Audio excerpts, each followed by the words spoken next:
Welcome to CISOs Insiders Podcast, powered by GRC Consulting. In this podcast, we'll be interviewing leading CISOs and security leaders in the industry for light, eye-level conversations. Here, they share advice and tips, talk about their biggest accomplishments and failures, favorite drinks, key influencers, and much more. We encourage you to walk away with at least one insight that will help you better yourself or your business. Thank you for joining us, and we hope you enjoyed today's episode. For more content, please check us out on social media.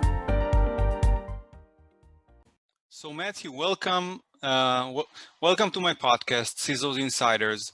I'm excited to have you here. And typically when I start off an episode, I start off with a quick research about the interviewee. And typically I get like one paragraph of research material. In your case, I got like a full page and a half. So I'll do my best to try and summarize what I have here.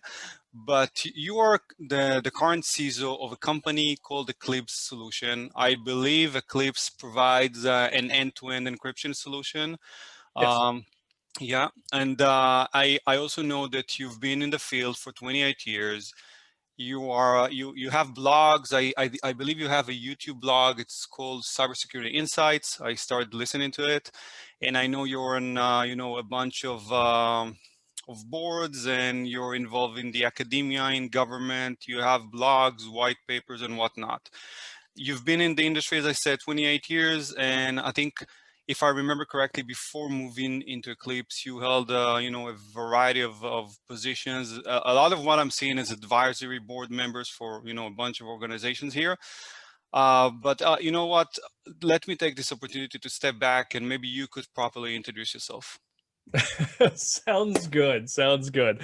And actually, I've been doing security for more than 30 years, so I'm even older than you think. And I love it. I have an absolute passion for it. So, and 24 of those years were spent at Intel Corporation, and I did a number of things there. So, for example, I built Intel's first 24/7 security operations center and managed it. I landed and led the first CERT team, although they call it something different. It's really the computer emergency response team, and was the incident commander for the company. I built and managed the cybersecurity capability for all of Intel's mergers, acquisitions, divestitures, site closures, and co-locations. I managed the security roadmap for security products. I helped develop security software that protected all of the IT systems around the globe. Just all sorts of different things. When we acquired McAfee, I worked with McAfee and also helped, create predictions in the industry on what was going to happen. Lots of fun things. In fact, my last role there, I got the opportunity to build from the ground up all the cybersecurity capability for Intel's AI group, which is massive. It's huge. It's billions of dollars of acquisitions and people and talent and everything. And throughout my entire career doing cybersecurity, I've done a lot of advising and helping peers in the industry. And whether it was partners of Intel, whether it was academia, whether it was even competitors of Intel, right? It doesn't matter. When you're being impacted by cybersecurity, well, you realize we're all on the same side. We're all against the bad guys, the attackers. So I've helped out organizations, I've helped out governments, businesses, you name it, throughout my career. And if you couldn't tell, I'm passionate about this. I love this. I've been in it for over 3 decades, and I look forward every day to getting up to new challenges, the next impossible. And I've created white papers and methodologies and risk assessment stuff. I love it. I'm always looking for that next impossible task, achievement to better the industry, right? We want to make digital technology trustworthy. Yeah. Well, I mean, that's an impressive background, and obviously you've been involved with I think most domains in the cybersecurity and compliance realm, right? So you've been involved with, as you mentioned, with M&A. So you know all about supply chain security. You know all about product security. enterprise security, and so on. So, and this podcast is not really it's not a technical podcast. I'm not here to ask you like anything specific about, the product that Eclipz is providing and developing. I'm not here to ask you anything specific about recent attacks. I'm more interested in learning more about you and the path that you took, since you began your career and until you came to the place that you are at now. Mhm. And I always like to start off, before diving right in, I like to start off with a couple of icebreaker questions here. And I don't want to, I don't want to pry. I don't want to ask nothing too personal here. And so I know that you're married, Uh-huh. but if you could, and usually I ask, what's your favorite drink?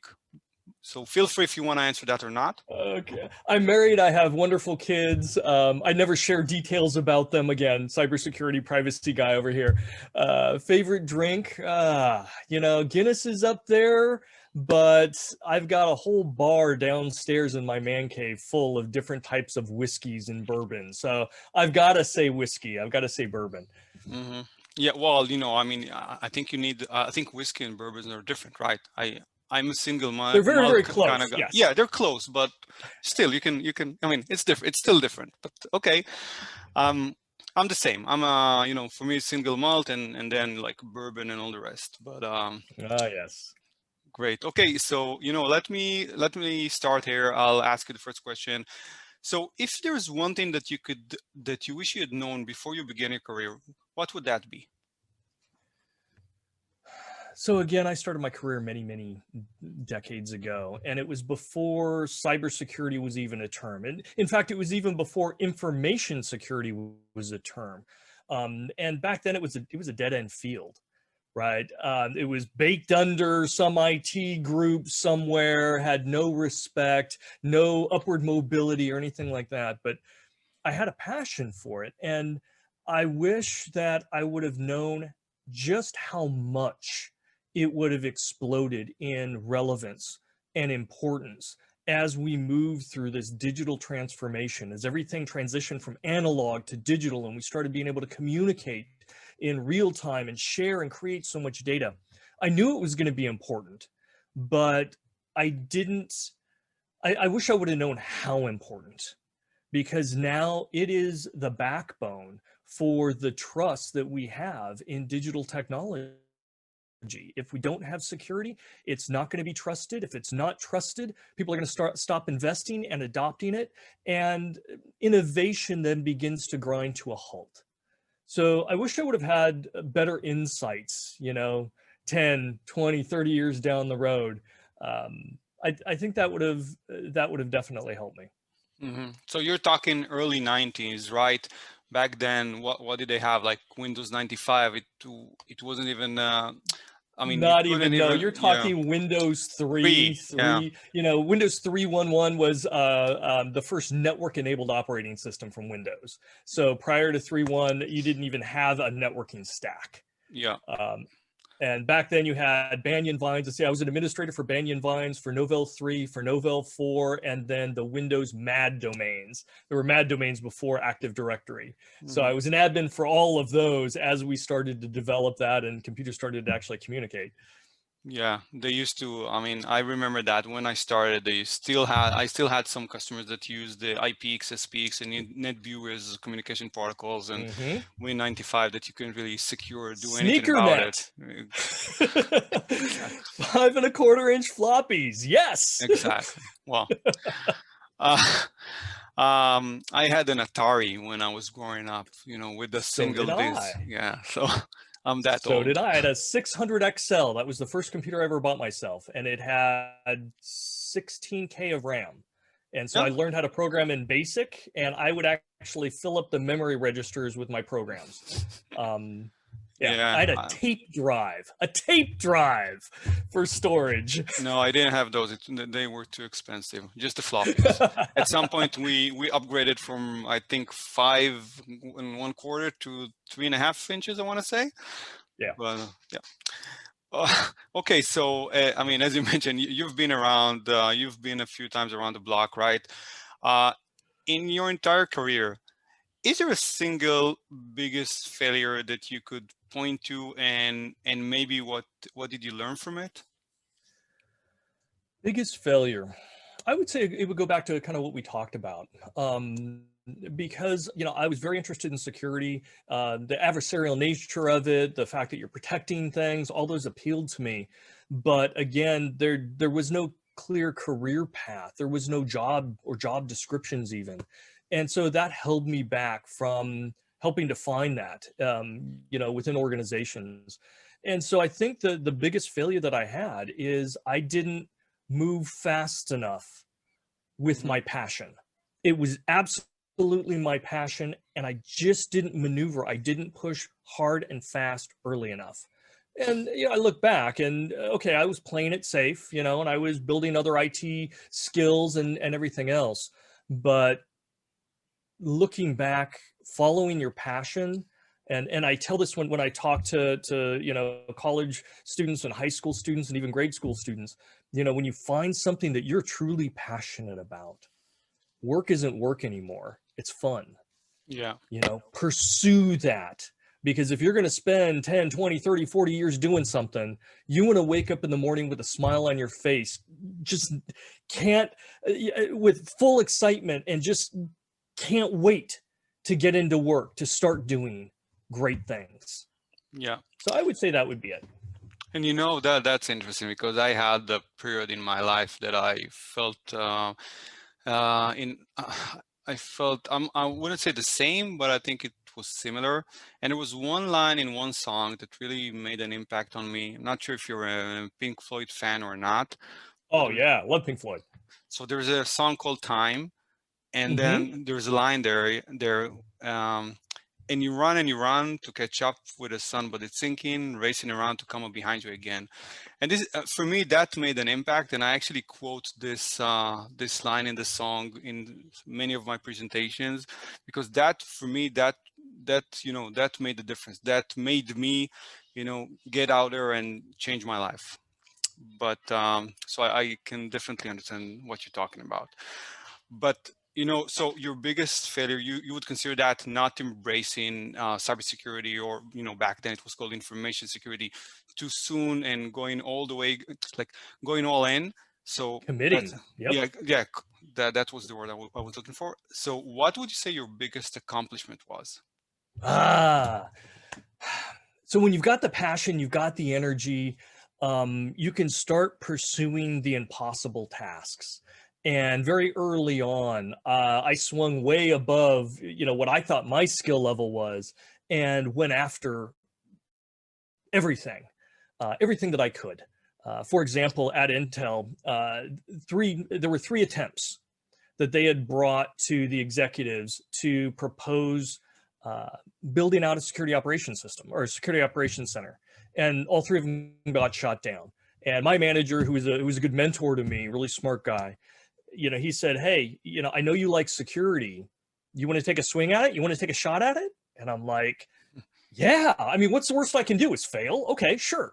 Let me write up a proposal. Let me do this. And so I wrote out a detailed proposal with research and numbers, and made the business case, framed it in business benefit, and gave it to him. And he says, okay, I'll present it. And he went and presented it, and he came back to me and he said, they bought it. They're buying in. They're going to invest.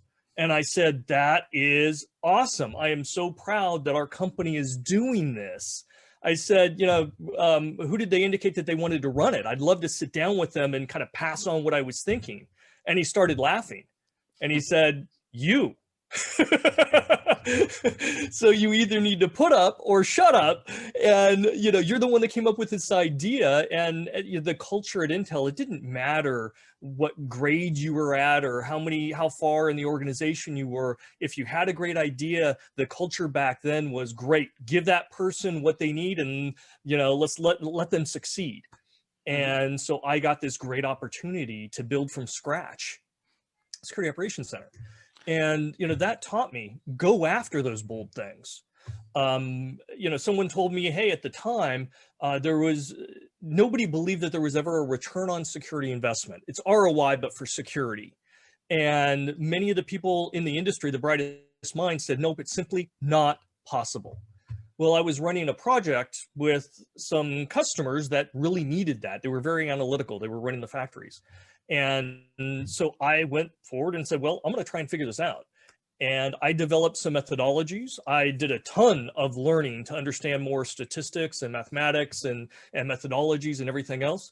I developed a methodology specifically for cybersecurity, ended up using over 4 million data points, was able to create a model that could accurately predict within a period of time, accurately predict what was going to happen or not happen if you didn't do anything.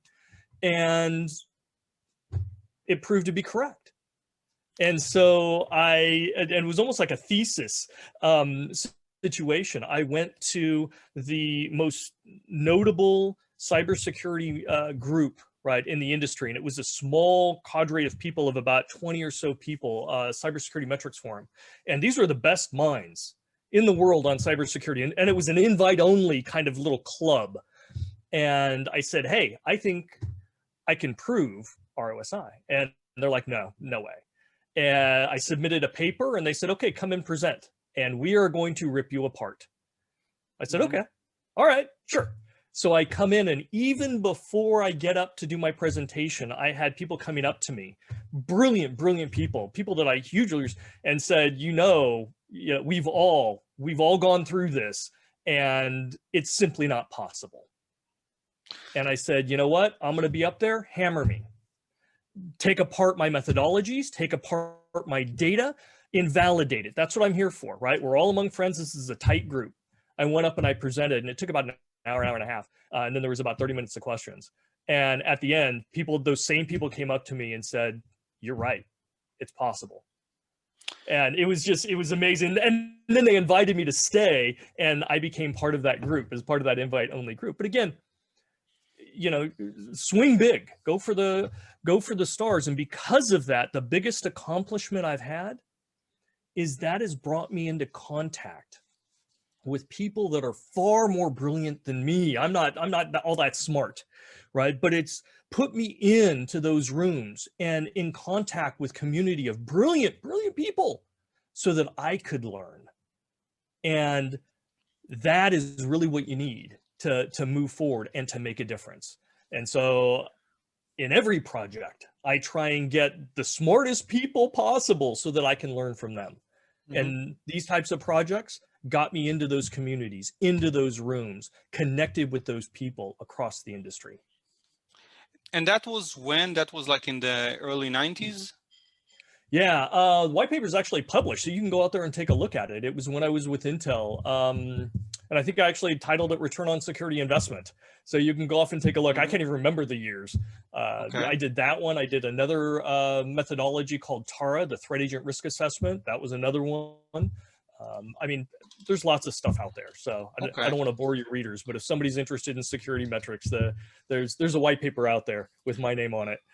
Yeah, and I just wanted to touch on that because I think, you were able to pinpoint a very important idea here. Because back in the 90s, from what I remember, and even in the early 2000s, and even after that, information security professionals were not talking about information security from a business perspective. And I can only assume that leadership in the company that you were working for, I believe that was Intel, I think they bought in because you were able to digest and deliver like the message in such a way that it made sense to them, right? Yes. Because back then, what I remember in the industry was, a bunch of, nowadays we will call them a bunch of vulnerability assessment reports, open ports, missing patches, unhardened servers, and so on and so forth. But you couldn't really talk to management by showing, a list of open ports. It doesn't compute. How many times your firewall turned away something does not mean anything to executives and to board members. No. Exactly. So if I was a young listener right now that's only coming now into the industry, what I take out of you is the ability to talk with the business about information security in a way that makes sense to the business, and you're able to to present and actually demonstrate how this will help the business and facilitate and enable the business, that would be your ticket in. And it's That's one what of I'm the taking. top skills for CISOs nowadays. And it's a difficult skill to acquire. It really is. A lot of people that move up into the ranks and become a CISO are very technically oriented. And so they speak in technical terms, and that's different than the business world, right? And so having that translating capability to translate risk and sometimes even technical threats to something that reflects what the business people understand, right? Speak in their terms, of market growth and TAM and SOM and skewing of products and what are the risks and opportunities. As a cohort of mine, says, Malcolm Harkins, he coined the phrase "protect to enable." And he's absolutely right. In fact, it's even more than just enabling. Cybersecurity is moving into a position where it not only helps reduce the impacts to an organization, it can actually be a competitive advantage for organizations to, imbue good cybersecurity into their products and services. It can differentiate them from their competitors. So again, being able to communicate on different levels with whether it would be with the technical folks or the process folks or the regulatory folks or auditors or executives, C-level and boards, it takes a certain level of translation and you got to speak their language. It's a hugely important skill. And let's try to hone this, to clarify this message here, because it relates to my next question. So my next, and I believe you answered that, but my next question is, what advice would you give someone wanting to pursue a career similar to yours? So maybe if you could, summarize, I think that would be a summarize of what you just said, right? Because I'm assuming it goes back to be able to talk with the business and to be able to present it in such a way. But is there like any specific, one thing that you could say here about how to get to that point? Let me hit 3 points because I think they're all important. First off, I've already talked about it. You have to have passion. If you're just thinking I can make a big paycheck here, the amount of stress and ambiguity and everything else, it's going to burn you out quick. You're going to realize, nope, this is not for me, right? So you have to have a passion for it. If you don't have a passion for cybersecurity, then don't even try. Don't push yourself. You won't get it. If you do, great, right? The second thing is to understand, although everybody has a different skill set. Some people are highly technical and there's a place for you. Some people are really good with process. There's a place for you in cybersecurity. Some are just leaders. They're not good at technical things, but they're good leaders. There's a space for you. So there's space for lots of people, but the one thing that's important is for you to understand you have to be able to communicate. Cybersecurity is a team sport. Sometimes I run into people who are very good technically and they say, hey, I just want to look at logs all day long. I want to sit in my cube and only look at logs and see, fine. Great. And you're going to be good at your job, but you're never going to be great. You need to be able to work with others because you won't spot everything. You won't be able to do everything. So you have to have that teamwork mentality. And lastly, given the fact that cybersecurity is hugely ambiguous and it is a chaotic field that is constantly changing, right? No matter what job you take, I guarantee you in 18 months, something will have fundamentally changed. Your title, your roles, your objectives, the tools you use, the goals you're trying to achieve, something major is going to change and it's going to feel almost like a different job. That is part and parcel for cybersecurity. That is the norm. So if you don't operate well in areas that are highly ambiguous or areas that are highly chaotic and always changing, this may not be the field for you.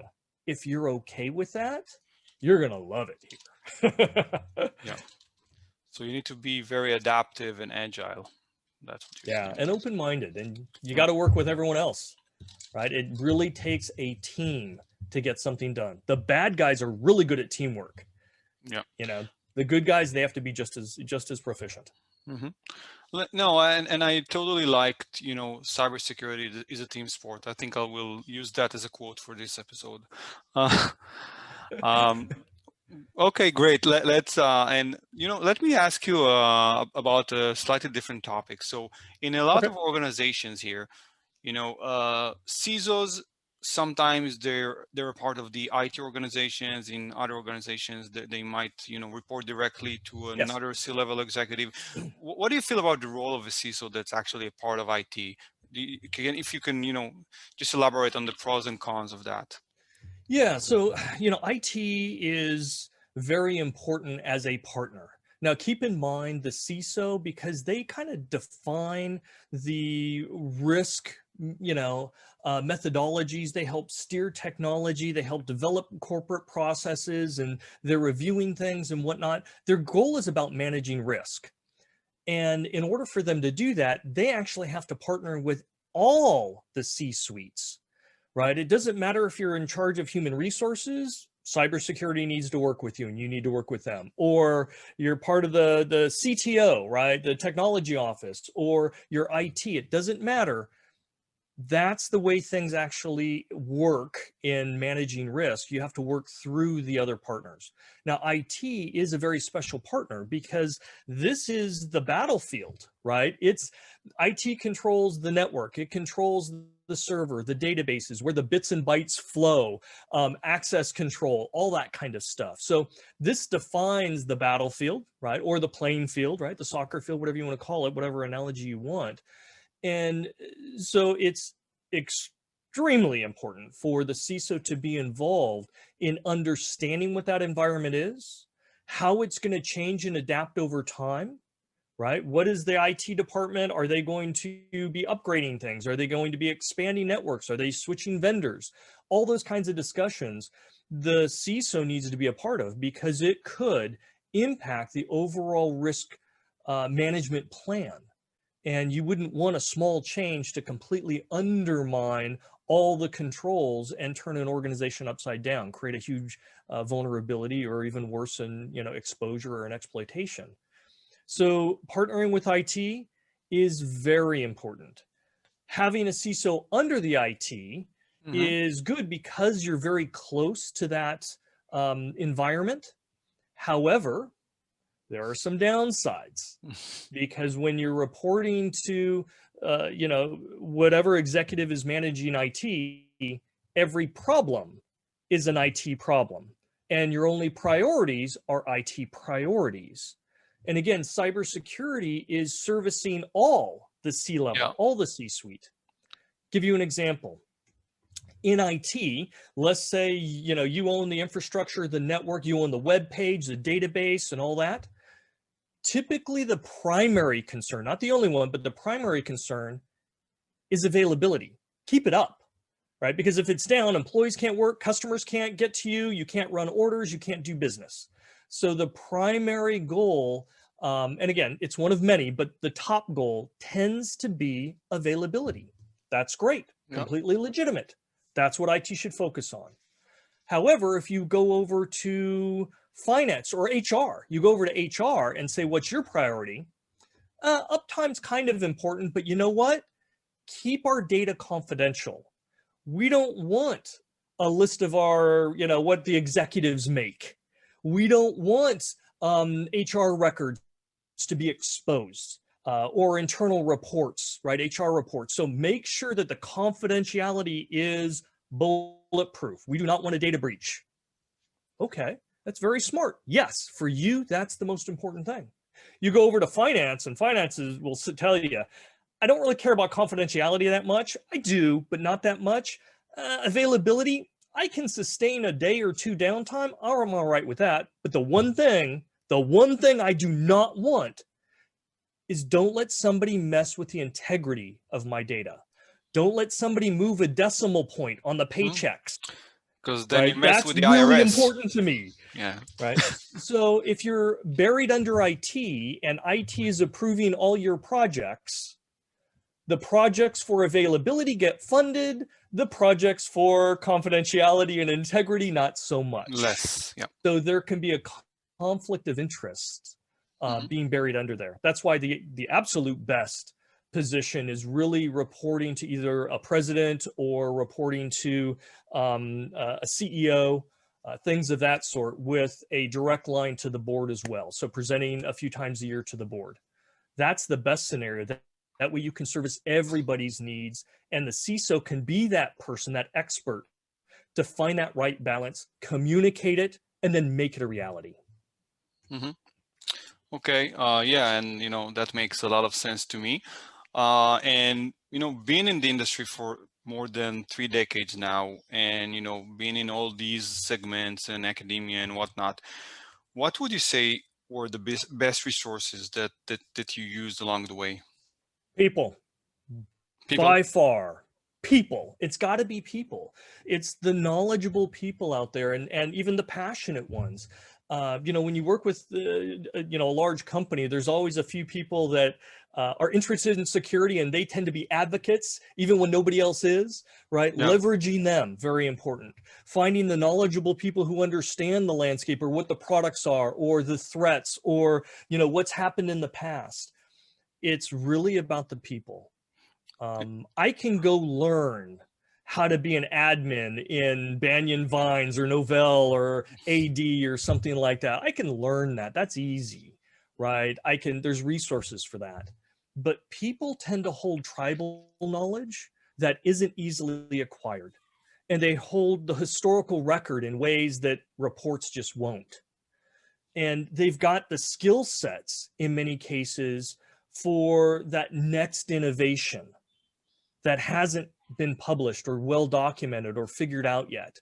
So no matter what the challenge is, no matter what you're trying to overcome, getting a hold and working with the most knowledgeable people is the best asset, bar none. Mm-hmm.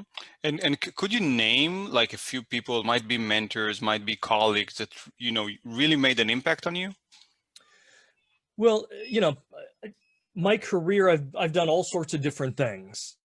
And so there's not one person or one, name that I would give. It really depended on what the objective was. And so it could have been teachers. It could have been a good mentor. It could be, I've had software projects where I had just brilliant software engineers.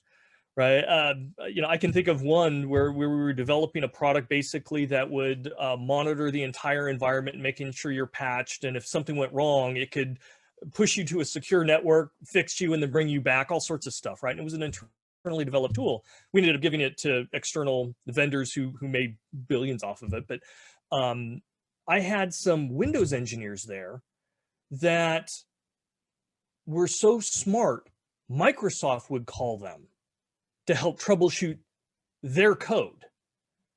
I had a phenomenal QA person, phenomenal, world-class, best QA person I've ever worked with. And he knew his limitations, and he was still brilliant, best in the room, right, or in any room. But he also knew where areas that he was weak, and he would go off proactively and get the experts, the best in the field there, to help him fill in the gaps. So, for every challenge, there's going to be a different set of people. And so don't limit yourself, I guess is the advice I would give. Don't limit yourself and say, oh, it's got to be a professor. It's got to be a manager. It's got to be a technical person. No, it doesn't. Right? It can be a superstar customer that's willing to give you information and raw feedback, brutal feedback that nobody else will. That might be that best resource that you have. So for any given challenge, right, keep an open mind. Mm-hmm. Okay, yeah. And that makes sense to me. But and the cybersecurity realm, and with everything that's going on, you have so many myths about it, about this profession. Sometimes when I I look like I'm a member of all kinds of groups in social media, and I see like newcomers into the industry asking like, what's the first thing you should do? And then you get all kinds of advice there. Yeah, you really need to know how to code. You really need to understand networks. You need to start off as a SOC analyst and so on and so forth. If there's like, one common myth about this profession that you want to debunk, what would that be? There are so many. I did a great blog on like the top 10 or top 20 of them out there. But my favorites, and this is from a managerial perspective, security is not binary. And I still run into this with some organizations. Executives, will come to me and go, hey, you're an expert. Tell us what product or what thing we need to buy to make us secure, to just turn that switch on and we're good, right? We'll buy it and we're done. We're done with the security. It's finished. It doesn't work that way. It's not on or off, right? It is a spectrum and it's constantly changing. It's a waveform and you're on there somewhere, right? But they really want to believe, oh, security is simple. You just got to stop the bad guys, or you just close all the vulnerabilities. That's easy, right? No, it doesn't work that way. It's not as easy as you think, and it's certainly not binary. Yeah. So those kind of conversations tend to take a left turn, and I give them some more examples, and their eyes open wide going, oh, wow, I didn't think about that. Okay, this is a lot more complex. Yes. Okay, we're on the same page. Now let's figure out what you need to do.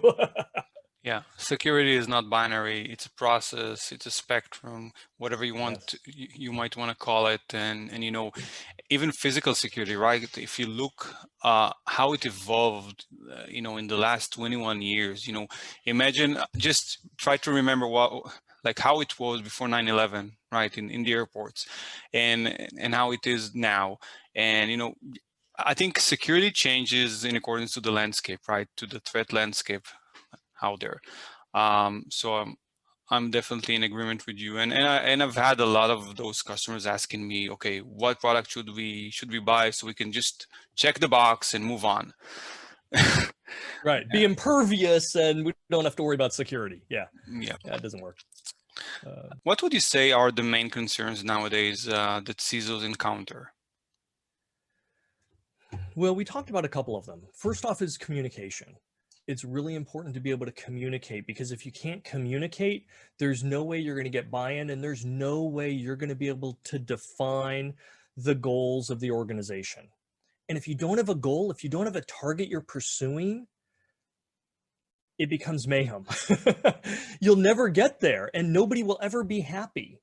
We deal with risk management. We don't eliminate all risks. It's impossible to do. And even if it were possible, it would be so expensive and so, so much friction there, nobody would want it. Mm-hmm. So it's about managing risks, which means you're going to accept some level of risk. And again, if you don't have that communication, you can't come to that proper expectation and goal setting. And, often I'll hear a board, or I will hear, a CEO, ask a CISO, hey, we don't want any data breaches. None. Zero. Zero is acceptable. No number bigger than zero, ever. And the CISO is like, what do I say?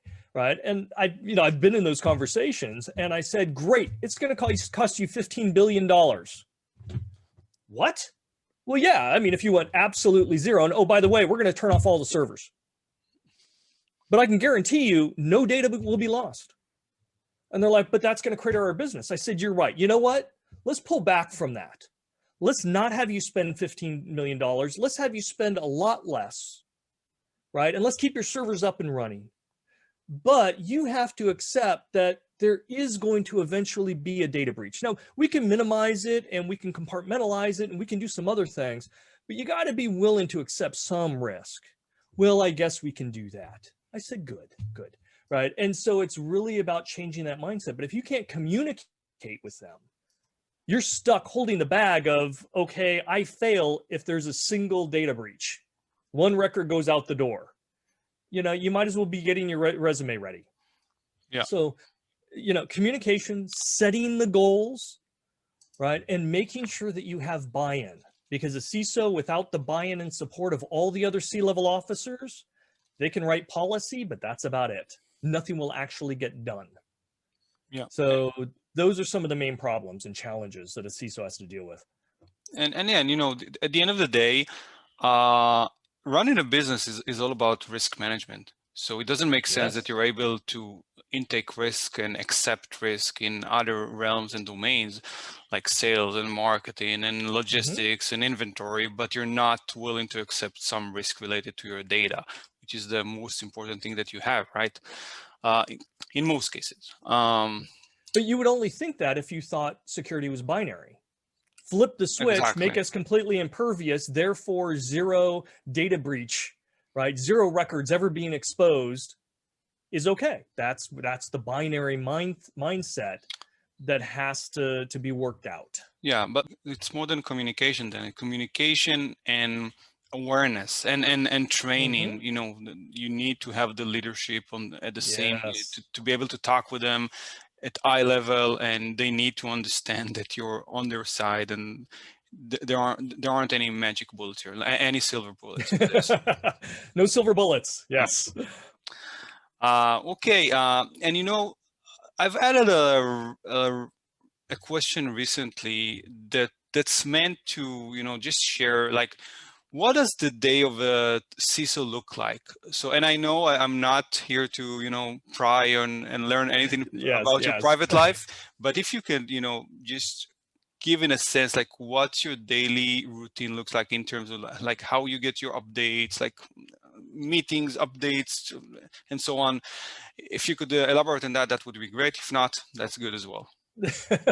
No, that's fine. And again, I'm a CISO, but I also do a lot of other things. So I'm going to generalize it a little bit, but it's pretty much true for what I do. And again, keep in mind, I'm really passionate about this stuff. So even on my day off, I'm doing things.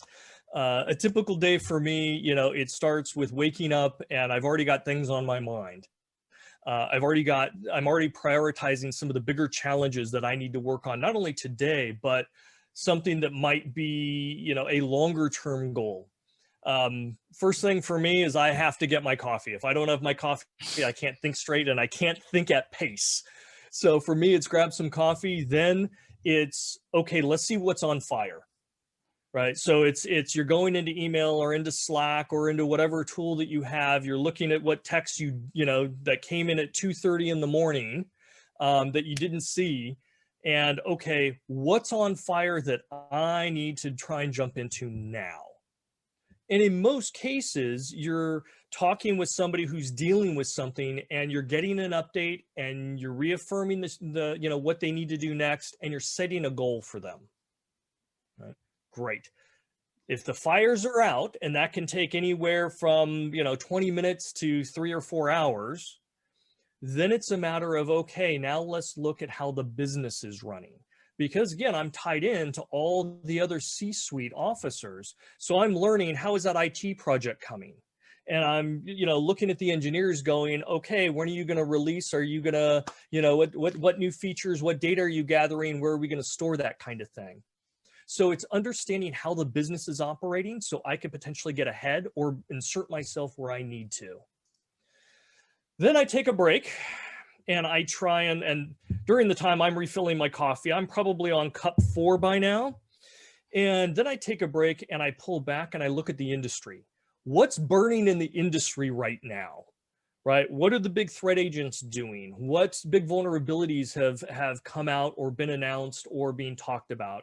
And at this point, I'm starting to look at my peers, because my peers are also sending me emails and shooting me texts and wanting to have a quick conversation. Hey, such and such company just got hacked. We're having a quick meeting over here, and so, 3 or 4 of us will jump on a bridge and we'll start talking. Okay, what happened? What's going on? I got to go check my stuff. Okay, do you need any help? And once I've got a good understanding, if there's nothing, major going on in the industry, then I can start going into the normal meeting schedule of my day. So I've got probably anywhere between, on a low day, 6 meetings, on a high day, 12 to 14. and their project update meetings, their risk analysis meetings, their security metrics reviews, they're talking to, you know, the policy team or the exception board or whatever about various different aspects of risk. And in some cases, I'm the decider on something. In some cases, I'm simply giving input. In other cases, it's the project that I'm running, so I'm coordinating as the master puppeteer what's going on, and, you know, are we meeting our goals or deliverables or objectives, milestones. So there's a lot of that. By the time I get towards the end of my day, and I'm about on cup maybe 7 or 8, and this is kind of towards the end of the workday, then I'm reaching out to my other peers throughout the industry and talking about what we need to be doing to make our industry better. We all have a role to make cybersecurity better. We all have a commitment to work and to communicate with each other. The bad guys do, we have to do it as well, and it takes effort. So I reserve time to go off and do that. And whether it's in LinkedIn or whether it's a Zoom meeting we have scheduled, whether it's work on a white paper we're developing or an article or research we're working on, I'm doing that, and it's strictly for the benefit of the entire industry. Right? I've got a video blog, video channel, Cybersecurity Insights on YouTube, and this is one of the things I've loved. I've done over 50 videos, and it's an opportunity for me to, you know, get on the screen and talk about recent events and either rant about them, what the heck, you know, was someone thinking, or tear down an event and say, this event seems kind of benign, but let's look at the strategic impact. Let's look at it from a different perspective and why it's actually really important, right? Or come up with an idea. Hey, why doesn't the industry do X, Y, and Z? And again, I just throw it out there on the channel and let people interact and decide yes, no, contribute to the conversation. But again, communicating with the cybersecurity community. And sometimes I have good ideas, sometimes I have horrible ideas, but it doesn't matter, because as long as people are jumping in and sharing and giving input and sharing their insights and experiences and why it's good or why it's bad, we all get better. And by this time, I'm probably home or spending some time with the family. And once the kids go down, then I go into research mode, right? And I'll start doing deeper research for different projects that I'm on. You have to keep up to speed with everything that's happening. And I look at a lot of research, whether it be for AI, whether it be for quantum, whether it be for blockchain, whether it be for, you know, different areas that attackers are going to go after, like cryptocurrency or whatever. And I've got pet projects that I have at home, right? I've got several servers downstairs stacked with video cards that I can crack passwords. I can build environments, test environments, and I've got a lab and just fun stuff. And by about 2:30, I'm normally in bed. And then I start the process over again. That would be AM, right? Yes, yes. Yeah, my wife normally kicks me about 2 a.m. going, yeah, you need to come to bed. Okay, honey, yeah, I'm almost done. I'm almost done. And 30 minutes later, right, I've got to be there. Otherwise, I'm in big trouble. Well, and you know, we've spoken a lot about the industry up to now and about your career path. Let's switch gears here for a moment and speak just briefly about vendors, if we might. If you could put yourself in the shoes of a vendor just for a moment, what is the one promise that you make to yourself that you would never do? As a vendor, or as a vendor? Vendors coming. So vendors is a love-hate relationship, right? The most important thing that a vendor can do is to build trust and to service the industry. The worst thing they can do is be an annoyance, or even worse, be untrustworthy. So it is all about trust. That is the currency in our industry. And so vendors, and I know some that are fantastic. And a lot of the vendors that I deal with aren't fantastic, right? And either they are giving marketing statements that are blatantly incorrect, right, and misleading. in which case I never want to talk with them again. You've burned your bridge with me. Don't come to me anymore, right? If you tell me, hey, I can solve your security problem. My widget does X, Y, and Z, and it makes you perfectly secure. I'm done ever talking with you again, right? Done.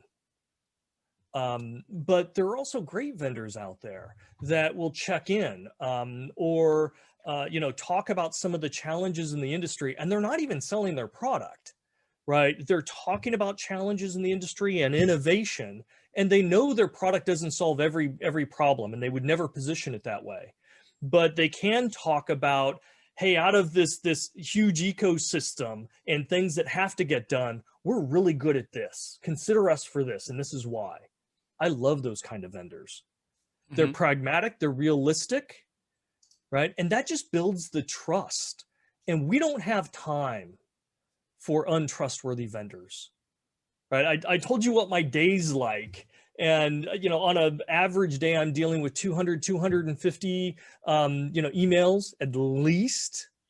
And that's with the filters on. My schedule, overall throughout the day, I may have over 20 meetings because of the different time zones that start anywhere from 5:30 in the morning and maybe they end at 10 p.m. And yet I'll get a vendor that says, hey, I want 40 minutes of your time. Let's just meet. You don't know me, but we need to meet. Yeah.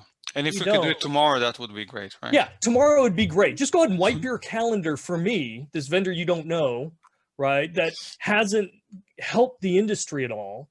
Every post on LinkedIn has all been about their product and how they want to sell to you. And there's nothing about innovation. There's nothing about industry best practices. There's nothing other than the fact that they just want to sell to you. No, I don't have time for you. Well, how about tomorrow? No, I don't think you understand. I don't have time for you. And not even on the 5th or 6th attempt, right? No, by then I've already blocked them or I've dropped them a note going, stop. Yeah. And can you single out single most annoying sales pitch? Oh, yes. And again, this goes back even 20 years, right? We make you secure, infallible security, total security, complete security, any of those words, right, that are just, it's blasphemous because it's false. And either they know it's false and they're flat out lying to you, or they're incompetent and they actually believe it. Either way, I don't want to deal with them, right? And it's enough to be gone. In fact, when I was at Intel in the Security Operations Center, we would go through vendors a lot and let them come in and present. And I had a standing rule. If we went into a room and any vendor said any of those things, we all just get up and walk out. And whoever was the person that brought them in, they collect them and they escort them out and they can tell them why. But don't waste your breath. Don't waste your energy. My staff would just get up. It's time to leave. And how many times did that happen, actually? 2-3 dozen times. Wow. Sounds humiliating for the vendor. My team just doesn't have time for that. And it's not worth our time to explain it. It just isn't. We got work to do, right? We have objectives and impossible things to get done. And don't waste another second. Let the person that brought them in explain why, because they're going to know, right? They're part of the team, and let them escort them out. Thank you. No, we're done. And this is why. And, I think I know the answer for my next question because you pretty much said it, but I'll give you another chance if you want to try to be specific here. Okay. What is it that you are looking for in a vendor then? So, and I know, it's all about trust, but maybe if you want to be more specific. Honesty.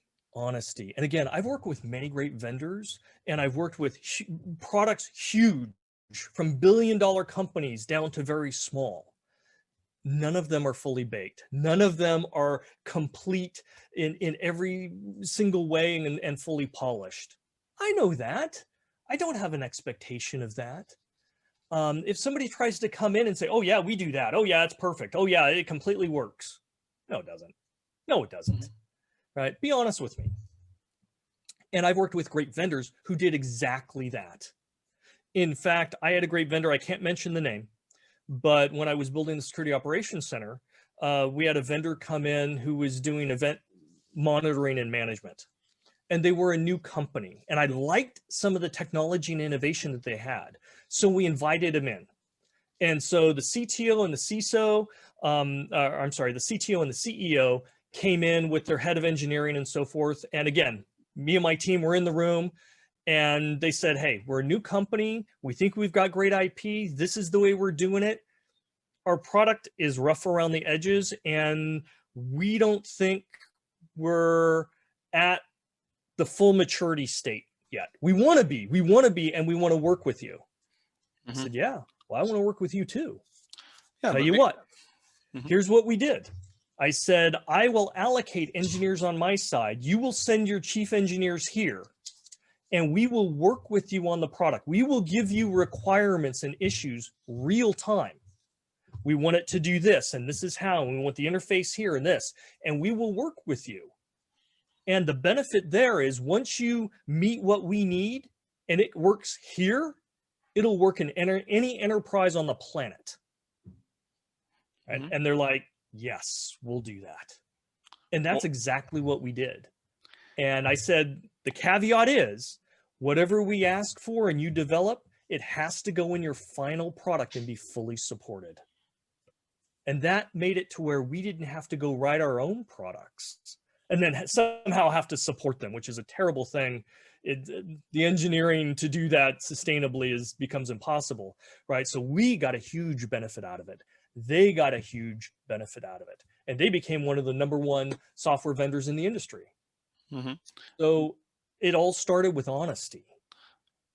And the willingness to, and the approach to you in a way that they wanted you as a design partner, and you agreed, you accepted, but that could only work in, in specific cases and in specific like milestones in the lifespan of a company, right? It couldn't happen with all vendors. Obviously. But, honesty is important. So I'll give you a different example, a really short one. We would go out and we needed certain capabilities or feature sets. And so we would do bake-offs, right, for top 5 products and bring them in and do POCs. And we would ask them. And many vendors would say, oh, yeah, we check the boxes, all 10 boxes. We do it all. We do it all. They do it all, but about half of them, they didn't do very well. The vendors that came in and said, hey, we do these 5 really well. These 5, not so well, but we're working on it. I like that vendor. That's the one I want to work with because they're honest. They're not trying to sell me. And some of them would say, hey, we don't even do these things. Okay, that's okay. We may get a different, a different vendor just to do that, or we may fill it in ourselves, but they were honest. And that really means something. Yeah, especially in our space, right? In cybersecurity. Yes. Are there, and you mentioned your peers and network of colleagues, are there any specific CISOs in the industry that you look up to? Yes, yeah. There are many out there and for different reasons, because again, every CISO role is different because every organization is different and what the challenges of that organization and the goals of that organization. So there are CISOs who I respect in the private industry and in the public industry. There are CISOs that I respect that help larger communities, right, beyond just what their day job is. So, it really depends. And, every person's different. And I may fully respect what one CISO has done to turn around an organization, but I don't like what they've done in risk management, right? So it isn't, I love you or I hate you. I can respect somebody, hugely respect somebody for what they're doing in one area and go, the other area, you kind of suck. But I want to learn from you here and I'm going to ignore you here, just so you know. I'll share what I know, but that becomes part of that collaboration process. Yeah. Because I can bring something to the table, they can bring something to the table, and we both can learn and we both can get better. Now amplify that with 5 CISOs at the table. Then why not 50 CISOs at the table? And that's where you start getting industry groups and even consortiums and conferences that are geared towards that, where you get to have that kind of collaboration, and that's hugely powerful. In fact, I advocate all the time that any CISO, especially a new CISO, they need to be finding those groups, those peer groups, where they can communicate, share, and learn.